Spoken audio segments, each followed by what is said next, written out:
Hi, I've written this crime report for the Grenfell community, and I'm sharing a perspective in this report, and also evidence to support that perspective, and also I'm identifying crimes and the reasoning behind the crime titles. I think the information is very important, not just for the people of Grenfell and the Grenfell community, but also for the people of Britain, because what's happened here has direct implications on the whole nation, and what has been exposed by this criminal act is relevant to the whole of the British population right now. And I do think we need to wake up. I noticed David Icke's done a video recently, I've not watched it yet, expressing the same, that people do need to wake up. So I hope that people take this seriously, and that the residents of Grenfell, especially the community there, put together a specific crime report and take it to the police. And you know, you're welcome to use this as well. So here goes. Anyway, I apologise for any slight spelling mistakes. I am dyslexic, so this work has been difficult, and I did lose half of it halfway through, which really set me back writing it. So here goes. Grenfell, the crime report. This report is compiled and presented on behalf of the British public, the Grenfell local community, and those both deceased and living who were tenants at Grenfell Tower. My heartfelt condolences are extended to all who have suffered, either directly or indirectly, through the criminal actions and inaction of Kensington and Chelsea Council and the present British government. Kensington and Chelsea Council organisational failures. Including probability of some tenants having friends and family staying overnight, it is likely that 600 plus people and children were resident at Grenfell on June 14, 2017, when fire broke out between 12 to 1 AM. It is estimated that 120 plus residents survived, and as I write, 79 are confirmed dead, with the remainder still missing. It is disturbing that almost a week after the horrific event of June 14th, Kensington and Chelsea Council have as yet failed to provide a list of known tenants residing at Grenfell. The strong and reasonable lawful suspicion is that KCC have failed to produce this list of names in order to minimise and/or delay publicity on the number of fatalities. With temperatures reaching to between 1,000 and 2,000 Celsius, it is probable that many victims were fully cremated, leaving only fragments behind, and which, as a result, are not easily identified among the charred debris contained in the tower block. It is estimated, therefore, that over 400 residents lost their lives at Grenfell on June 14th. KCC officials arrived at Grenfell on June 14th to do nothing but eat takeaways. They did not arrive with a list of tenants, and made no attempt to organise survivors by taking their names and flat number and offering immediate accommodation. There were no efforts made toward identifying those in hospital in order to let those people know where they can go on discharge. The need for immediate public release of tenants' names is paramount, in order for friends and family to be informed. This is especially important when we consider that many Grenfell tenants have family abroad, and who may not be aware of exactly where their relative lived. Equally, friends, family and partners of any visitors staying overnight at Grenfell as guests on June 14th may not be aware of where their relative or friend was staying, but nonetheless might know who they were visiting.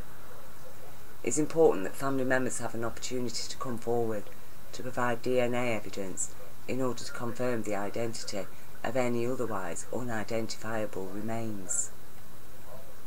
All victims at Grenfell, including direct family members who have lost loved ones, resident or guest, are entitled to compensation. Therefore, any negligence toward prompt identification of both survivors and deceased also presents lawful suspicion of a conspiracy toward damage limitation in terms of the numbers requiring compensation, which surely equates to saving millions for the KCC, and which otherwise would be paid to families of each person identified. Children and at least one baby were thrown down from Grenfell Tower and caught by those standing below. Some children escaped alone. What has happened to those children? KCC have issued no statement relating to children housed at Grenfell. Some of the now orphaned child survivors' whereabouts remain unknown, and they could be at risk. For all we know, some may be hidden away in local authority care, and thereby denied their lawful rights to compensation and contact with relatives. Such suspicions are not in any way unreasonable. They are supported by lawful probabilities presented by all known facts and evidence, which show conclusively that the suspect KCC are bereft of compassion for their tenants, and will take all measure of risk to save themselves a few £1,000s, and/or to release publicly owned real estate into corporate ownership. The total lack of council organisation is further evidence of the extremely casual and shoddy attitude toward Grenfell tenants that has been commonly exhibited by the KCC. The council knows there are many children of all ages living at Grenfell, and yet have done nothing to ensure their safety, either before or after the fire. Fire risks at Grenfell. It is clear, beyond all reasonable doubt, that the residents of Grenfell were at dire risk. Regular reports of exploding electrical items were ignored until over 200 families experienced the same via what had become regular power surges at Grenfell. A power surge protector was installed by KCC, who claimed the cause of the power surges remained unknown. This was after months of blaming tenants for faulty electrical goods. Despite the fact that these highly alarming incidents were reported to the TMO on 11th of May, no effective action was taken until the problems escalated out of control on 29th of May 2013. That's from the Grenfell Tenants Action Group. The fire exit had been sealed, along with a secondary entrance and exit. This left just one entrance and exit for Grenfell Tower, and no fire escape. Existing fire safety precautions were sparse, if virtually non-existent. No sprinklers, no fire extinguishers or alarms on each floor, and in event of fire, tenants were told to stay in their flats, which on June 14th the majority of tenants did exactly that, and especially as firefighters arriving on the scene also advised concerned tenants to return to their flats. This was due to existing protocols, and so as not to inhibit the firefighter efforts towards extinguishing the fire. Being as there was only one entrance, hundreds of people leaving the building would have greatly impacted those efforts. The KCC did not see fit to promptly inform the firefighters that Grenfell cladding was not fire resistant. Had firefighters been adequately informed and thus realising the risk of toxic fumes and rapid ignition across the tower surface, they could have taken steps to limit spread of the fire, as well as call for residents to immediately leave their flats. Escaping tenants and firefighters' lives were also at risk from falling chunks of smouldering cladding.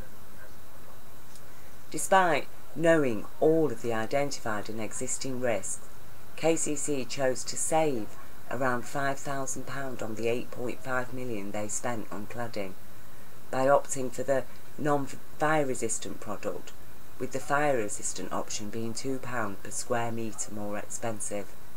It now transpires that the chosen cladding is prohibited for use on UK tower blocks. Ryden claims the works met all fire regulations and health and safety standards, but Chancellor Philip Hammond has claimed the cladding, which is banned for high-rise buildings in other parts of Europe and America, is illegal in the UK. The insulation deployed behind the cladding is known to emit dangerous toxic fumes containing cyanide gas, when burned at high temperatures. This product arrived with a manufacturer's warning. It is likely that most fatalities were related to toxic fumes from the insulation. Manufacturer Celotex confirmed that the insulation would have increased toxic gases if it caught fire.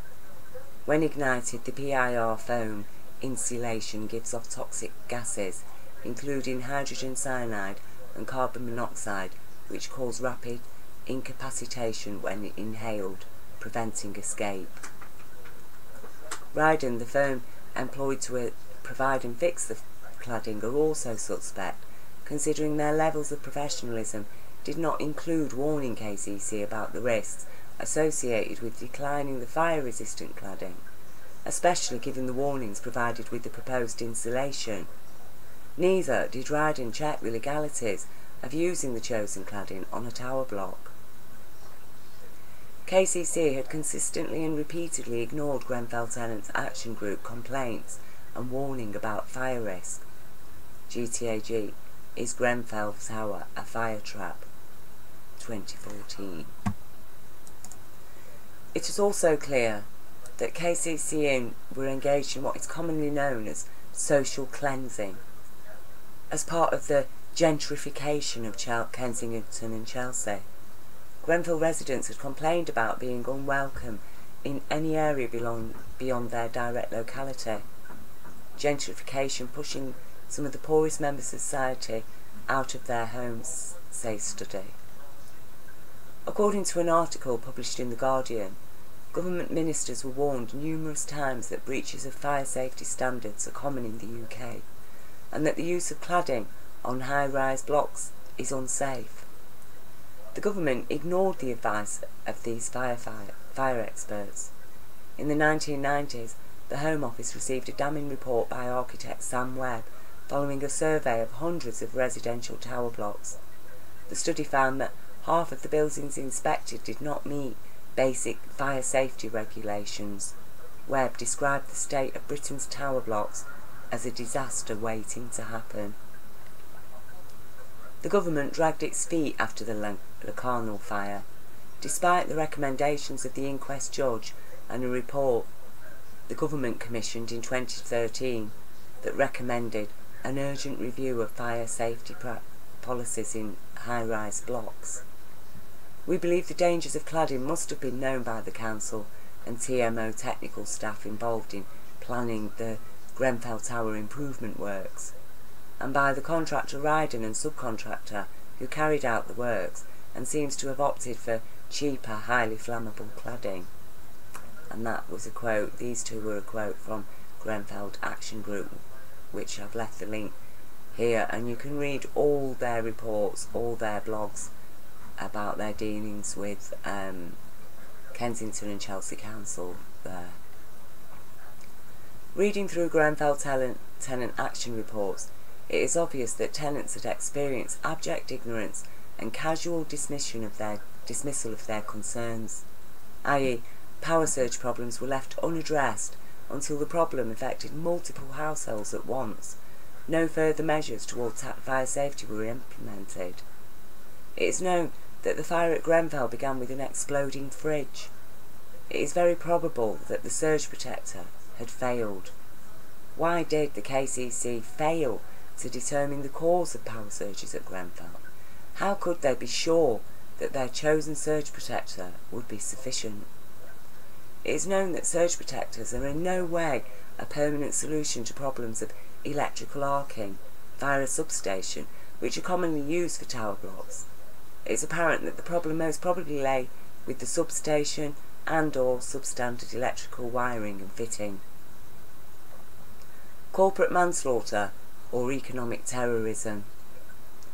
All of the above points to corporate manslaughter in relation to those firms employed to work on refurbishments at Grenfell prior to the fire. However, when it comes to KCC, the charge is more appropriately related to an act of economic terrorism. KCC put finance above the safety of their residents who, according to all available evidence, were considered a nuisance and unwanted populace within the borough, due directly to their low income and varied ethnic status. It appears that Grenfell residents were not deemed worthy of the extra £5,000 it would cost to use fire-resistant cladding. Looking through KCC expenditures, £5,000 is the average cost of arranging a child's placement into privatized local authority care, which KCC paid willingly and regularly. A single child is worth £5,000 of KCC money toward profits for corporate childcare providers, but the children at Grenfell, along with their parents, were not collectively considered worth that same amount. Details of KCC transactions can be found by clicking on the highlighted word HERE via the link below, e.g. KCC is shown to have paid West London Action for Children £4,083.29 in 2013. Corporatised child social service workers had regular contacts with residents at Grenfell. They surely knew the problems tenants were suffering there. UK social services are regularly removing children from families on grounds of a future emotional risk, and yet those same social workers were happy to ignore professionally and identified future emotional and physical risks posed to 100 plus children by the failures of KCC at Grenfell. This is evidence of corporate bias against public interest and in favour of fellow corporate entities whom it appears can do no wrong. Again, when risks are known and professionally identified, any resulting injuries or deaths translates to economic terrorism directly because the risks are deliberately ignored and people are knowingly condemned to experience terror purely for sake of satisfying financial concerns. Because that risk was repeatedly and professionally identified and presented to officials at KCC, their failures to respond to those risks, coupled with their choice of cladding in light of those known risks, constitutes an act of terrorism committed by people who considered themselves superior to Grenfell tenants who were treated as inferior, i.e. KCC unlawfully did not see fit to consult tenants about the proposed refurbishments, which meant tenants had no idea regarding choice of cladding or risks associated with the installation. Grenfell residents had established a robust and diligent tenants action group, and there is no doubt that any information related to the nature of materials used for the refurbishments would have been closely scrutinised, and with GTAG demanding the fire-resistant cladding and an alternative to the proposed insulation. KCC failures to honour Grenfell tenants' lawful rights is now evidence supporting lawful suspicion that those rights were denied specifically for the purpose of concealing the inherent and therefore known risks. It is lawfully suspected that those known fire risks were factored into the refurbishments at Grenfell, with the macabre hope that severe fire damage could result in demolition of that particular tower block, thus providing opportunity for further privatised redevelopment adjacent to the newly built academy and leisure centre. Doubtless, councillors were relying on charges of negligence after a long drawn-out public inquiry, as they had already witnessed in case of Locarno. Indeed, it is likely that KCC expected a similar type of fire to the one at Locarno, and which they probably hoped then to use as justification for condemning all the tower blocks in that location as unfit for human habitation due to electrical faults. Certainly, it is likely that none of those council officials felt at risk of facing anything more than a few slapped wrists for negligence, and with any fines, compensation, etc., to be paid by the collective Kensington and Chelsea council taxpayers. Due to this lawful suspicion, again, the title economic terrorism more appropriately defines the true nature of lawfully suspected crimes committed by KCC, in the sense that finance is given priority over public safety. Certainly we are in no doubt that Grenfell residents experienced terror, injury and death primarily because they were rated low-income households. Is it any comfort for survivors and beloved of the deceased to know that the fear and terror suffered by Grenfell residents, at least, was not via ISIS, but instead the ultimate enforcers and beneficiaries of austerity. Ryden and other firms contracted to refurbish Grenfell professionally failed the tenants by neglecting to question the council's choice of cladding. Surely they had a lawful requirement and professional duty to ensure that the materials they were using were not illegal or a terrible risk in event of fire. Due to KCC being lawfully suspected of colluding to commit an act of terrorism in order to ultimately profit by a sale of previously publicly owned land and properties, as well as divest themselves of responsibilities toward providing and adequately maintaining housing for their most vulnerable citizens, it is necessary that all councillors directly involved with plans for Grenfell refurbishments be immediately arrested and investigated according to UK anti-terror acts. The above point is very important, as all suspects remain in positions of power and authority over public properties and vulnerable children. Events at Grenfell have proven beyond doubt that all of those council officials are negligent, incompetent and very probably complicit in engineering an act of terrorism on behalf of providing the resulting benefits to private financial interests. All banking transactions between council members and those employed with Grenfell contractees need to be scrutinised, along with minutes of meetings, emails and any correspondence from those expressing concerns. As stated previously, corporate manslaughter is an appropriate crime title for Ryden, etc., but in the case of KCC, the evidence very strongly suggests a deliberate plot to covertly profit from risks that were knowingly calculated to be in their own favour and which were known to place vulnerable people and children at risk of a terrifying and fatal ordeal. Therefore, a new crime is identified in the case against KCC, i.e. premeditated murder using finance as a weapon, economic terrorism. A new legal precedent. It is vital for the safety of the general UK populace that this new crime title is incorporated into present criteria for identifying terrorist actions by terrorist gangs and groups. Grenfell fully exposes the reality and full impact of the crime of economic terrorism, whereby criminals with only their own interest at heart have collectively conspired to abuse their powers for the sake of enriching corporate entities, divesting themselves of responsibilities and in ignorance of their duty of care towards their tenants. Whichever way we look at it, the residents of Grenfell were terrified and left to suffer fear, trauma, loss, injury and death for the sake of saving KCC a few £1,000s. However, all evidence shows conclusively that lack of funding cannot be reasonably accepted as an excuse for the severe failures KCC have exhibited in relation to Grenfell refurbishments. Anyone with a modicum of intelligence, and indeed the London Fire Brigade and residents themselves, could and did foresee the very serious risks.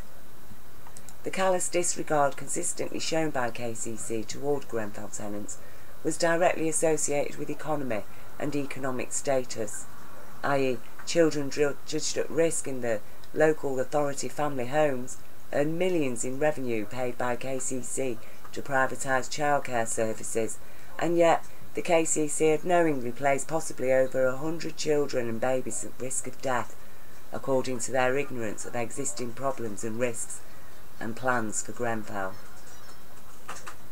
Manslaughter and negligence are inappropriate terminology directly because the risks were known and were in fact exasperated by the addition of non-fire resistant cladding.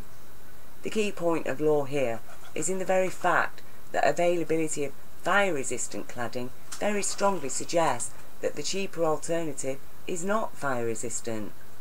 For KCC to fail in asking pertinent questions about fire risks associated with the cheaper alternative, and when added to the long list of all other failures concerning fire risks at Grenfell, it is unreasonable to assume those multiple failures were merely a result of negligence or lack of funding.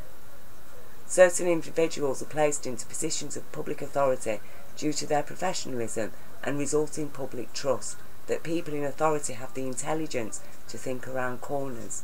Instead, KCC have opted to cut corners, and as the evidence strongly suggests, this was part of a deliberate strategy of social cleansing and enriching corporate interests. When it comes to the point that financial interest can lawfully override the safety and welfare of the general public, then the law is deemed corrupt and imbalanced. The public is at serious risk by economic terrorism. British people have already suffered terribly due to economic terrorism, with 10,000 people found to have lost their lives within 6 weeks of having their sickness or disability benefits stopped, a vast majority to suicide. People enduring heavy workloads or suffering redundancy are also high on the list of suicide. In such a political and economic climate, which has been ongoing since 2011 with implementation of austerity, the KCC and other UK councils are encouraged and emboldened into blithely operating on the same principles of completely ignoring the levels of terror associated with denying people on low income their human rights to social security and dignity, i.e. terrorised individuals faced with prospects of having no income and very limited opportunity and or ability to work have chosen death instead of a life in abject poverty, shame and uncertainty. Austerity equates to economic terrorism for the poor when the richest are rewarded at their expense. While benefit claimants and the redundants are driven to suicide, the multinational corporations receive huge tax cuts and major public funds, both via contracts and subsidies.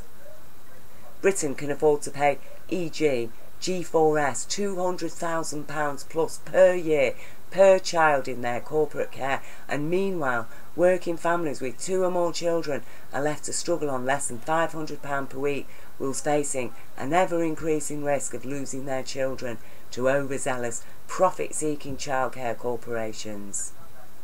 Austerity is discriminatory against those with least money and with very limited access to legal aid. The poor are left with no legal protection against corporate abuses of their human rights. These corporations can and do conspire to earn more and more revenue, with the poorest left to suffer the worst of the consequences. Grenfell now epitomises just how deadly the present casual acceptance of austerity can be. The idea that austerity can be presented as a reason for justifying the failings of KCC and their corporate providers is itself evidence that people employed in UK authorities and government are very far removed from life reality and all the reasons why law is established in the first place, which is to protect the innocent and vulnerable from crime and acts of terrorism. Corporate conspiracy. In the years following the banking crash of 2008, Britain, along with many other nations, has witnessed the stealth corporatisation of both public and privately owned run services and businesses. Many seemingly local businesses are increasingly found to be owned by a global corporation. On examining the plethora of businesses associated with KCC, we found an intricate web of subsidiary companies, i.e. the same director is found to be head of 7 seemingly independent childcare and foster agencies, and some of the ride and company directors are directors of 20 plus other associated companies. How is it possible for a company director to be on the ball when attentions are distracted between multiple other companies? Ryden is a subsidiary of Vivaphone Limited and was bought as a Jordan's Group endorsed off-the-shelf company, initially established under the name Swift Corporations. Jordan's Group until the end of 2016 and Swift Incorporations were subsidiaries of West England Trust Limited. Jordan's Group is well established and widely respected in terms of the market confidence their company endorsements and activities inspire. They specialise in legalities around finance, i.e. legally endorsing newly created companies and organising transfer of funds from UK into offshore accounts, etc.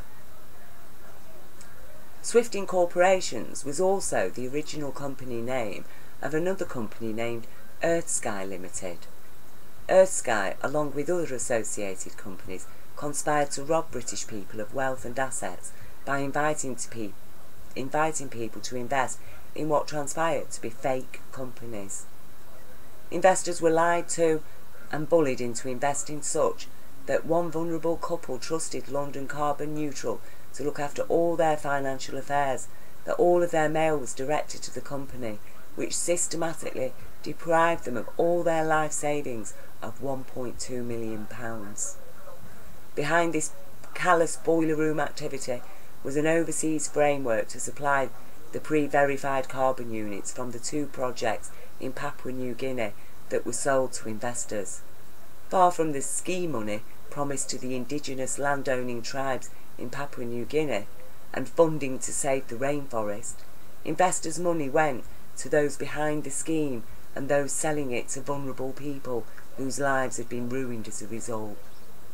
The linked companies are London Carbon Neutral Limited, Blakeney Bridge Wine Limited, Blakeney Bridge Limited, Savvy IT Limited and KMD Energy Solutions Limited, which were all based in Croydon, Earthsky Limited, which was based in Chelmsford, and 2 British Virgin Island companies, Consolidated Carbon Projects Limited and WK Investments Holdings Limited.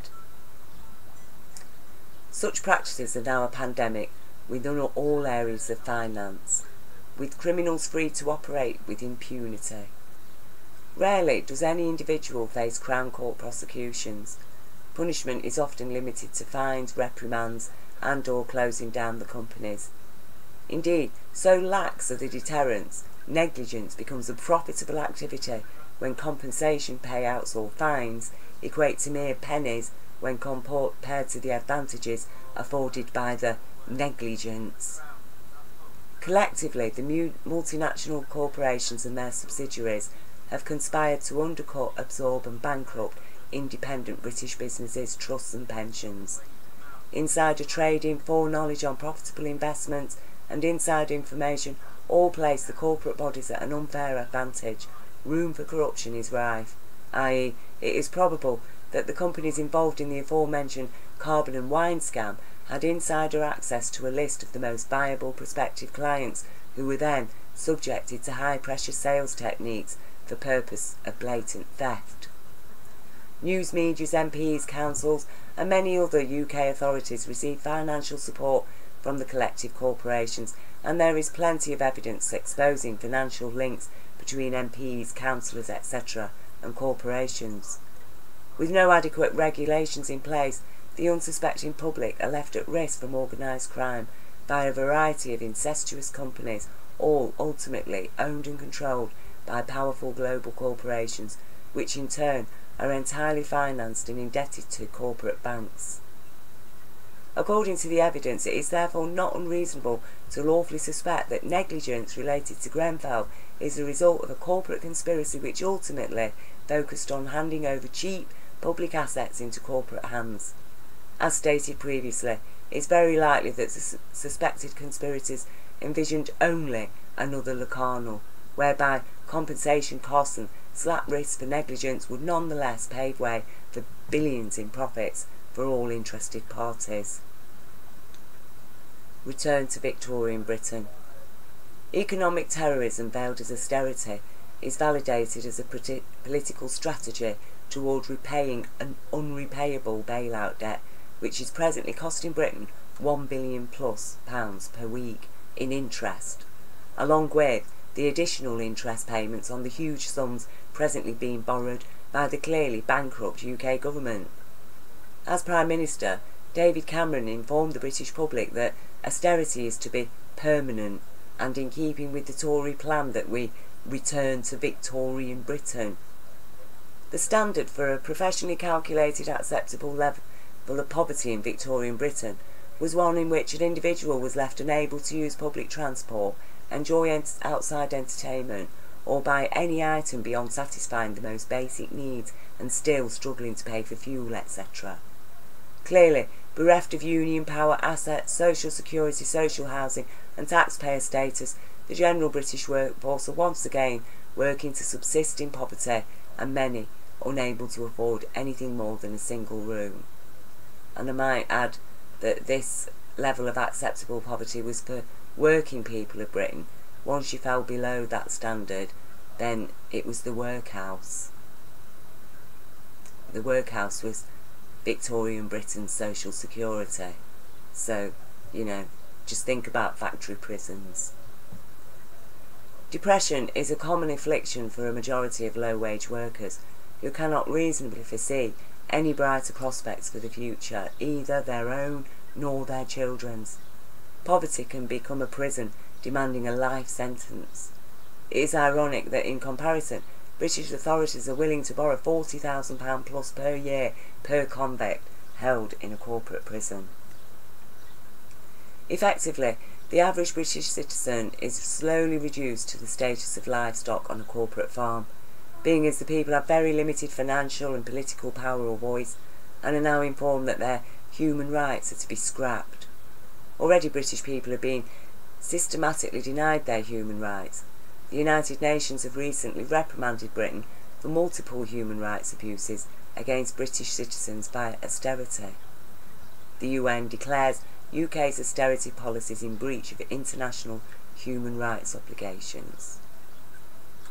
There is no room for compassion in austerity, and human rights are the biggest threat to corporate interests when those interests include driving the average UK citizen to the standards of living deemed appropriate in the Victorian era. In such an economic and political climate, a crime scene like Grenfell is surely hardly a shock to the UK establishments who have colluded in imposing austerity on the UK public. The banks, whose collective crimes acted to crash the economy in the first place, are rewarded with bailouts and bonuses, while the most vulnerable and poorest are stripped of assets, homes, jobs, rights and benefits. The corporatised employment providers rely on their corporate agencies to recruit minimum wage workers on 0-hour contracts. Workers are used and discarded according to employees' needs, i.e., employees often find themselves unemployed for days, weeks, even months, and relying on food banks, friends or family. Formerly, most UK homes and services and industries were nationally owned and run alongside the same provided by private interests. There existed a healthy balance. These provided regular employment and a living wage, as well as service and products to the British public. Commonly, each household relied on a single wage earner, and each worker paying taxes and national insurance towards social security, pensions, NHS, etc. The UK workforce previously had a strong political voice via their unions and status as taxpayers, whereas today workers' wages are so low many cannot afford to pay tax, and instead the wages are topped up with government-funded working tax credit, i.e. state-paid benefit to employers. Meanwhile, the corporate providers / employers barely pay a fraction of the taxes once paid by the collective UK workforce. Britain has slowly been stripped of assets and virtually all services handed over to corporate subsidiaries, who commonly sell off once publicly owned properties and lands, reduce staff, increase workloads, and reduce workers' rights and wages.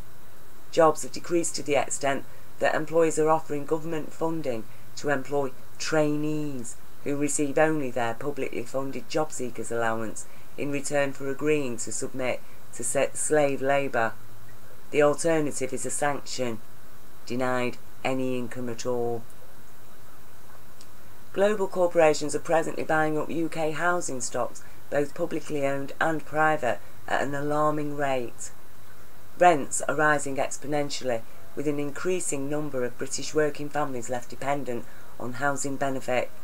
Coupled with all other public funds being poured into multinational corps, Britain is presently borrowing billions of pounds every year to feed directly into offshore corporate accounts, while the impoverished UK public are expected to foot the debt.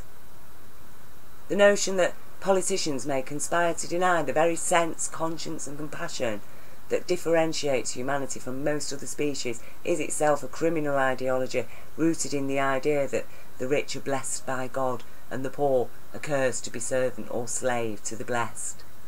This ideology is in turn supported by a belief that the poor are genetically and intellectually inferior to the rich and powerful, who are by comparison superior. Although all such beliefs by today are fully discredited, nonetheless we find exactly that same ideology once again heavily influencing British society. Grenfell epitomises just how deadly that kind of ideology truly is. Economic terrorism is the reality of corporate imposed austerity in terms of its impact on human life and the life of our planet. A frozen conscience. It takes a certain type of psychology to succeed in finance. Certainly compassion is rarely factored into corporate banking ambitions. A largely psychopathic consciousness has come to dominate finance.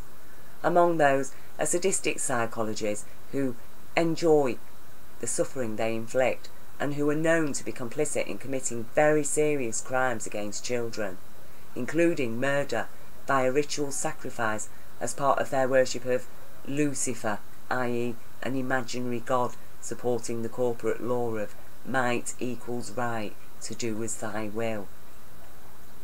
Evidence lawful suspicion is more recently further confirmed by the disclosures of Ronald Bernard, formerly employed at the highest levels of finance. Mr. Bernard was advised that if he wanted to succeed in the world of finance, he needed to put his conscience in the deep freeze. He was told that -60 was not enough, he needed to be at -100. Mr. Bernard's deep freeze malfunctioned at the point he was invited to participate in ritual child sacrifice. While the above may seem far removed from Grenfell, the fact is, Grenfell represents the microcosm of the macrocosm of a world entirely dominated by finance, where the public are perceived as a nameless, faceless mass, to be controlled, to provide pleasure, labour, profits, and consume the corporate products under dictates of a corporate New World Order. Common sense tells us that if Britain is needed to borrow billions of pounds to fund our daily needs, then surely we are best investing in creating new, e.g. eco-friendly industries, homes, communities and jobs, to attain a fair degree of productivity and self-sustainability. Common sense questions why we have agreed to bail out a load of criminal bankers instead of prosecuting them and commandeering our assets. Corporate imposed austerity has arrived on behalf of those criminal financiers, whom the public are informed are too big to prosecute. As this today appears to be the case, the law is therefore deceased, as it is commonly understood that once a ruling power is deemed above the law, there is no law that can protect the people. British citizens are at severe risk of harm and death when lawless rulers are known to be without care or conscience for the public mass, and whose prime motives are profit and power, regardless of cost to life. When those with least wealth and power are viewed as least important and therefore expendable, it is a simple process to understand that the self-corporatisation of Britain will naturally amount to ever steeper gaps between rich and poor, with more and more citizens falling into the poverty traps. Present rates of government borrowing cannot be sustained without the inevitable government-legislated bailing, which equates to yet more asset and wealth losses for individual UK people. And what then, after the bailing? The future looks bleak for life under corporate rule of austerity forever. The people and children who have suffered and died at Grenfell have surely not lost their lives in vain. It is high time for British authorities and the general public to have a serious rethink. Human compassion has become a stumbling block preventing those with the conscience from gaining wealth and power, while those with least compassion and conscience have most easily risen to the top. Were any true law in operation, the stumbling block would be the very ignorance and negligence that present corporate bodies presently rely on for their profits. We need to do a complete turnaround in favour of our humanity. We need to accept once and for all that austerity is a terrorist ideology which operates against our human rights and therefore is ultimately a crime against humanity. We are no longer Victorian Britain, and time has taught us many things since then about our human needs and rights. Britain has a lawful right to be independent, to provide our own services, homes, businesses and industries. We have a right to our own government that serves the people and national interests. We have a right to create and control our own wealth and banks. We have a right to honour and establish a compassionate law which does not leave giant loopholes, allowing criminals and child abusers to operate freely and earn illicit profits without fear of criminal prosecutions. Grenfell Tower now stands in testimony to a crime against humanity. Hundreds of lives were condemned to terror, injury, loss and death by people who considered themselves professional and above the law. Until the criminals of finance are brought to justice and their austerity is brought to a sharp halt, there is no law in action in Britain. Britain is a widow and every child is at risk. How many inquiries are needed to understand how a fire can spread through a block of flats? Grenfell does not need yet another expensive, long drawn-out inquiry. What is needed are police arrests and criminal investigations. Let the prosecutions of inquests and burials begin. A human child is not a corporate slave born to pay the debts and endure the crimes of murdering sadistic thieves. It is time UK Parliament and all of its associated authorities took their conscience out of the deep freeze.